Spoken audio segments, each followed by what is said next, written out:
Okay, we are talking about the Doppler effect. And the Doppler effect. And what the Doppler effect is, I'm going to define it first and then explain it. It's an apparent change in frequency of a wave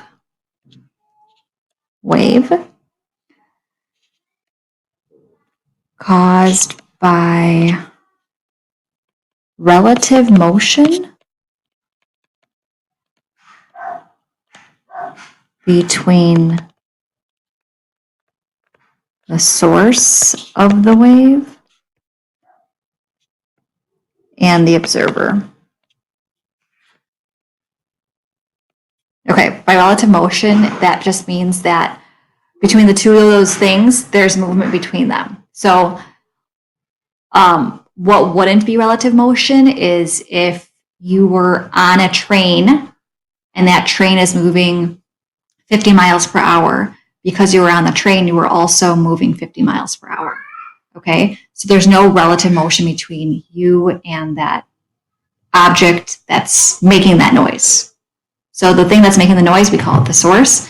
The person that hears the noise or the sound is the observer. Okay, so before we get into exactly what the Doppler effect is, we're going to talk about what you actually hear when we talk about frequency. So instead of drawing a longitudinal wave, I'm drawing a transverse wave because it's easier to see. Okay, this is a transverse wave.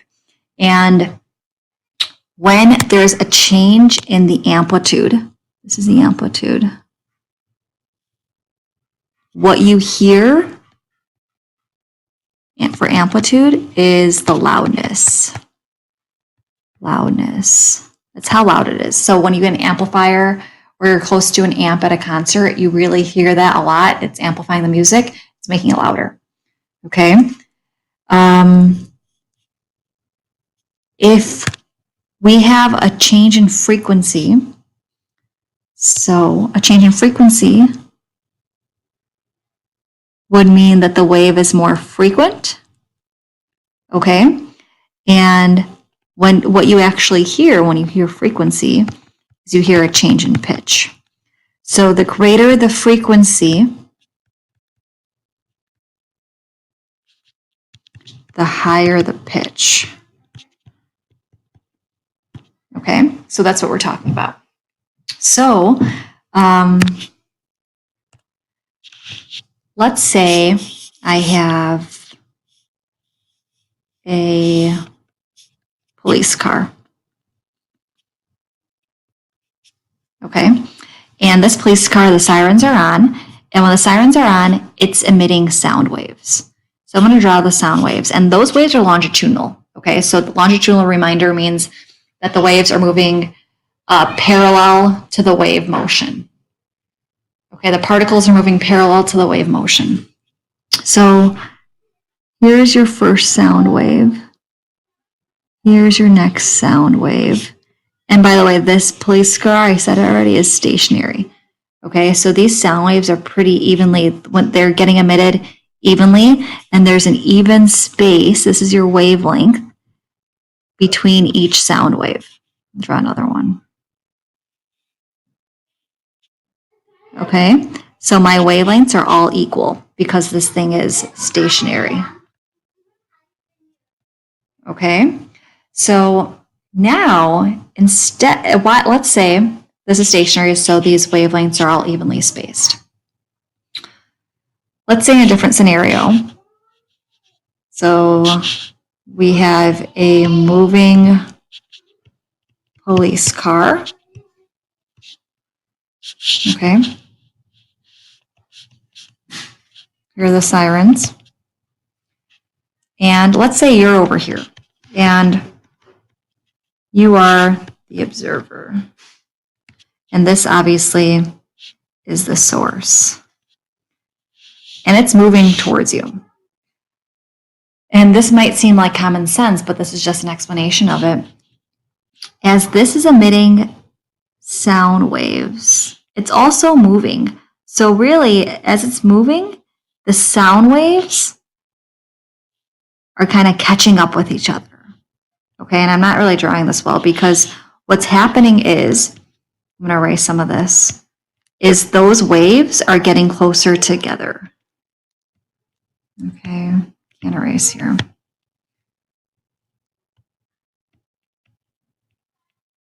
Okay, so let's say this is your first one, and this is your next one, and then your next one, and then your next one.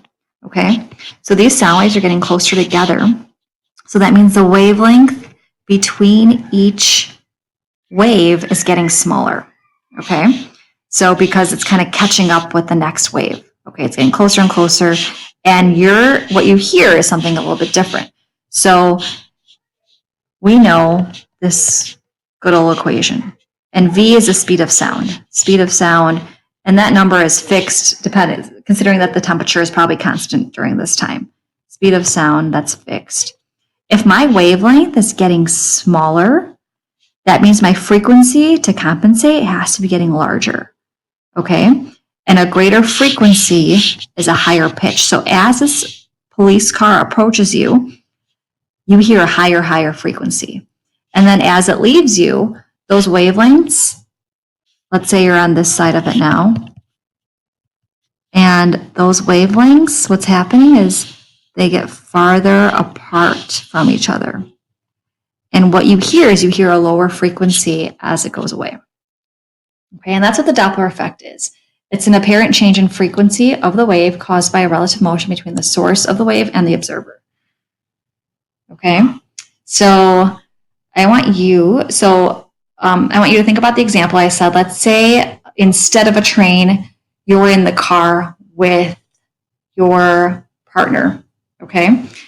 And your partner decides to blast the horn, and you're sitting in the car. So because you and your partner are both moving, so here's your car, and you're in here, you're the observer, and the horn is blasting, that's the source. Because you and the source are moving at the same speed, there should be no change in apparent frequency, okay? Because there's no relative motion between the observer and the source. Let me show an example of what that sounds like. Hi everyone, we are going to do our experiment. I am the observer and the horn is going to be the source. Kaylin, do you want to say hi? Hi. And there's Nyan, you can see him in the mirror. Here's Mr. Pietrick. Okay, so we're gonna hit the horn and see what happens. See if you can find a change in frequency. Okay, go ahead.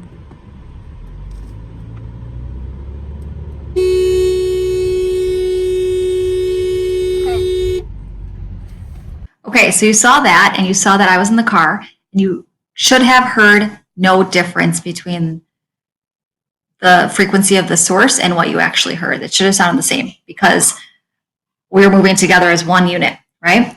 So now in the next video, I am the observer, and I'm going to be standing outside of the car, and the car is going to pass me. So I want you to pay close attention to the change in frequency as it approaches me and then as it passes me. The car's gonna drive by me while blasting the horn. Okay, so see the difference or hear the difference between the frequency as it approaches me and then as it passes me. Okay, here it comes.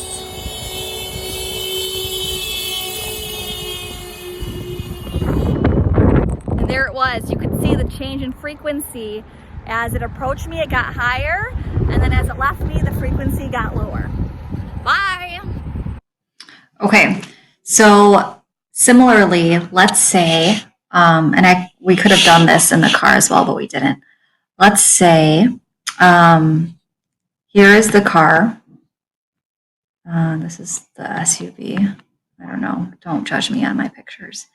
And it's stationary. So it's stationary, which means it's at rest. But let's say my husband is blasting the horn. So this is still the source, okay?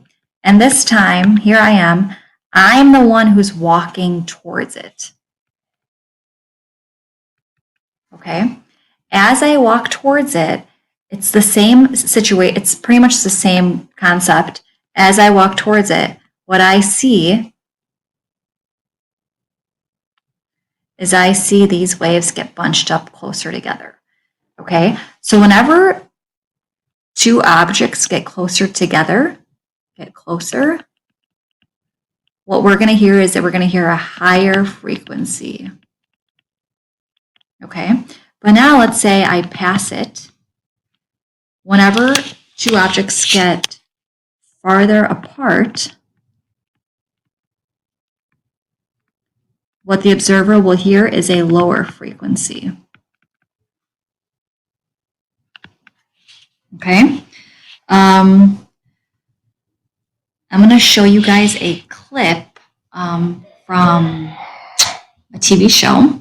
So it's a couple-minute clip, so I want to add this in here because it kind of makes sense now that you maybe know what the Doppler effect is. Okay? Hey, Sheldon, there's something I want to talk to you about before we go to the party. I don't care if anybody gets it. I'm going as the Doppler effect. No, it's not. If I have to, I can demonstrate. So what time does the costume parade start? The parade? Yeah, so the judges can give out the prizes for best costume. You know, most frightening, most authentic, most accurate visualization of a scientific principle. Oh, Sheldon, I'm sorry, but there aren't going to be any parades or judges or prizes. This party is just going to suck.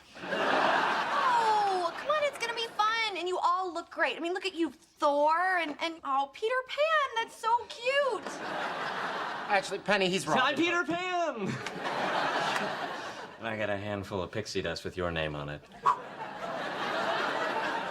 No, you don't. Hey, what's Sheldon supposed to be? Oh, he's the Doppler effect. Yes. It's the apparent change in the frequency of a wave caused by relative motion between the source of the wave and the observer.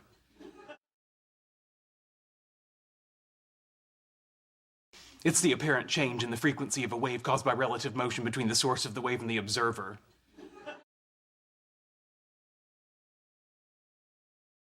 It's the apparent change in the frequency of a wave caused by relative motion between the source of the wave and the observer. Oh, sure, I see it now, the Doppler effect. All right, I got a shower. You guys, make yourselves comfortable. Okay. See? People get it. Hi. Hi. Hello. So what are you supposed to be? Me? I'll give you a hint. Meow. A choo-choo train? Close. Meow. A brain damaged choo-choo train?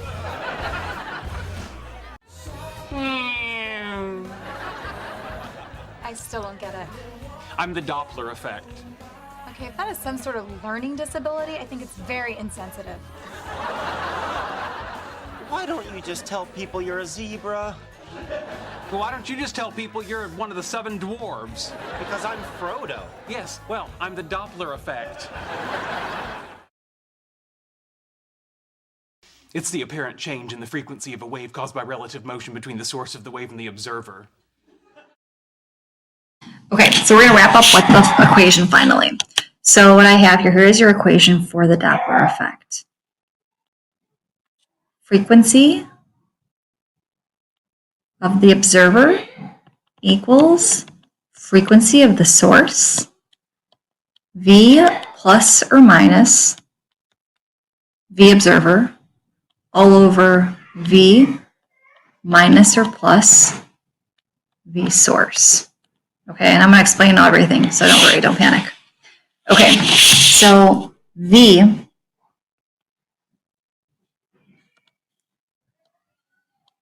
this V is the speed of sound.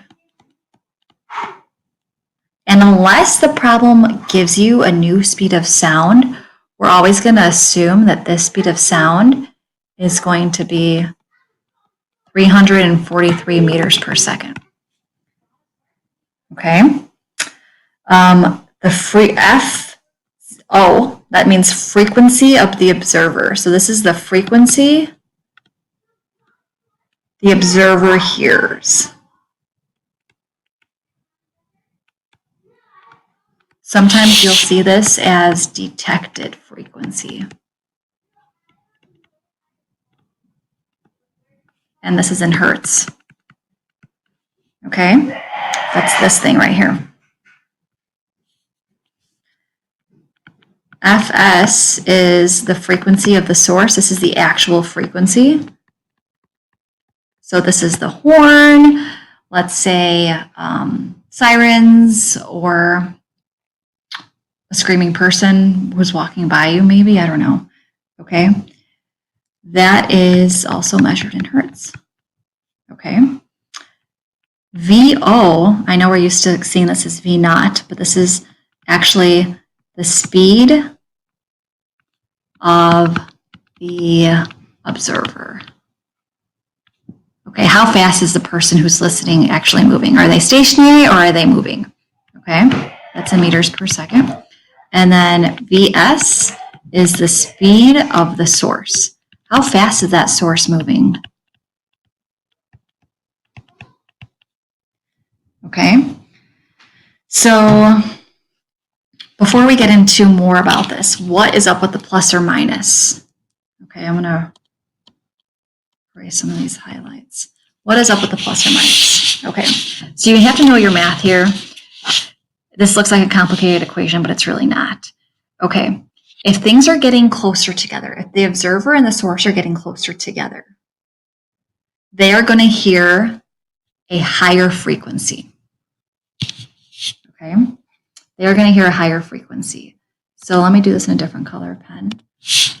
If it's going to hear a higher frequency, it's going to be higher than the source. So that frequency, if they're getting closer together, the observer is going to hear a higher frequency. Now, whenever we think about a higher frequency, we need to consider what we want our numerator to be and what we want our denominator to be. Okay? If we want this to be a greater number, then we want a big numerator. So we're going to add in the numerator. And then if we want this to be a bigger number, a smaller denominator will give us a bigger value here. Okay? So those are the two you're going to use. Those are the two signs you're going to use if this is getting closer together. Okay? Now, I'm going to write this equation again. V plus or minus V naught over V plus or minus Vs. Okay? Now, let's say the source and the observer are getting farther apart. So let's say the source is already past the observer, and now it's moving forward. Okay? That means the observer is going to hear a lower pitch sound. So this is going to be lower. Okay, so that means we want this to be a fraction that's less than 1. So we want a small numerator and a big denominator. Okay, think about that, what you think that means mathematically, and we're going to do an example.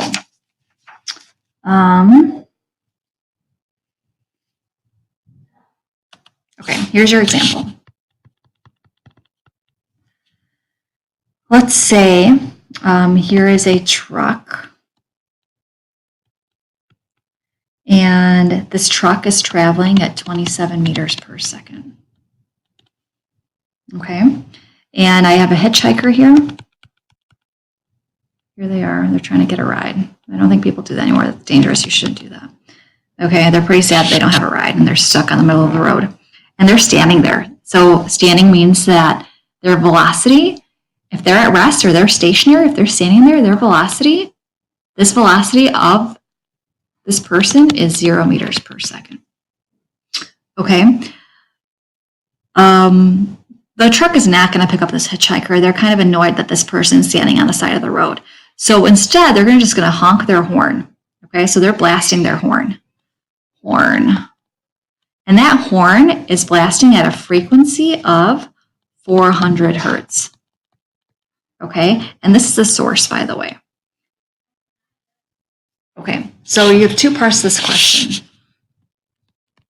What does the hitchhiker hear as the truck approaches the hitchhiker? And what does a hitchhiker hear as the truck passes the hitchhiker? Okay, so before I solve this problem, I want to write down my knowns and unknowns. There's lots of things to write. So I know the frequency of the source is 400 hertz. I know the velocity of the source is 27 meters per second.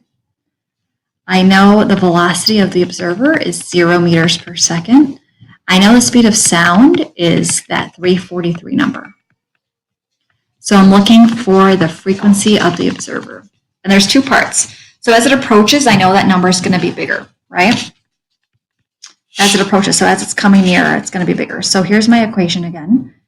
The frequency of the observer equals Fs. And, whoops, I got these mixed up. Sorry. Okay, as it approaches, I know I want a big numerator and a small denominator. Okay, I also know that my velocity of this is 0, so this just goes away. Okay, so I have 400 hertz,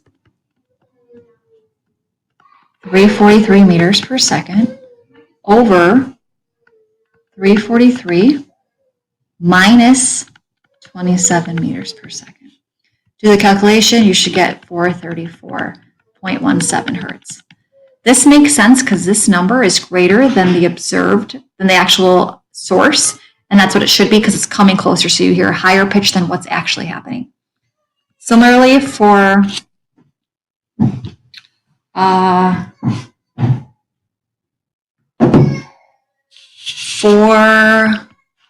the next part of the problem, as it passes, this is going to be minus on top, this is going to be plus on bottom. And I'm just going to plug the numbers in. Okay, again, this is 0. So I have 400 hertz, 343 meters per second, over 343 plus 27. You're going to do the calculation, you should get 370.1 hertz. Now, this also makes sense because this frequency that the observer hears is less than the original 400, and that should confirm that you did this correctly because they hear a lower pitch as a truck passes them by. Okay, so I will post the assignment. Hopefully you enjoyed this. Bye.